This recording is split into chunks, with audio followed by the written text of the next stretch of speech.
Our presentation is about Alice Island. We went the last weekend, took a tour, and we're going to describe some of the things we found out. First, Grace and I will talk about the process, what it was like for immigrants to go through Alice Island.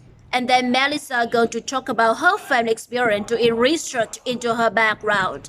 Okay, so let's go to Grace first. Hi, I'm going to talk about the first part of the process of going through Ellis Island, the different stages the immigrants had to go through. Okay, first, one important thing to remember is that Ellis Island was only used for the poorest immigrants, the third class passengers. The first and second class passengers were processed on the ship. Then they were taken to the docks when they got off. And then the ship was sailed onto Ellis Island with the third class passengers still on board. When they finally landed at Ellis Island, they put on all the clothes they owned because they were allowed to bring only one bag with their possessions from the old country.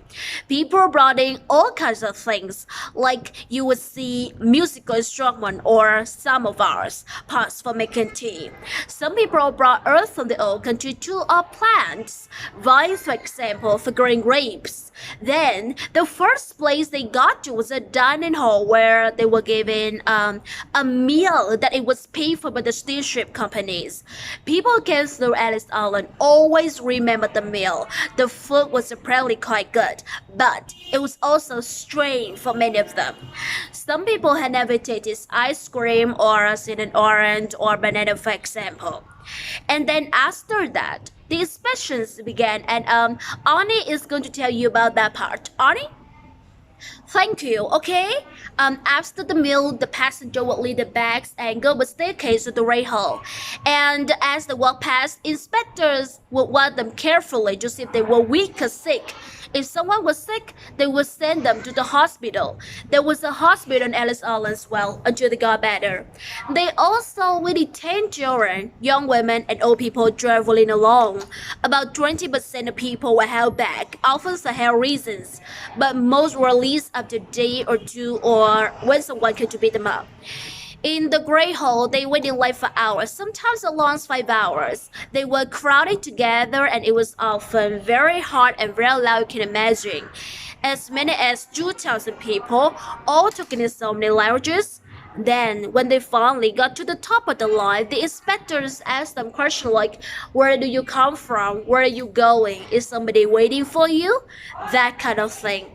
And there was social workers interpreted waiting with this, but like helping people who needed to locate Redis or whatever. Once they got past that part, the questions, people got one of three lines behind the inspectors. The first line was for the detention center if you were being held back. The second line was for the railroad ticket office for the train station. And the third line was down the stair to the area people were waiting. There was a poster that was called the kissing post because that was the scene of so many reunions. Husbands met their wives and father met the children had seen in years, and then the immigrants went off to start new life.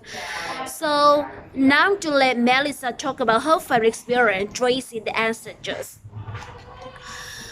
Well, my great-grandfather came in from Ireland, and my Aunt Dawn actually used Ellis Island records to do research and find out where he came from. So I'm going to talk a bit about that. Basically, what they have at Ellis Island is the ship records and the immigration information of every arriving passenger with like the day that they came in, the age, and the town they came from.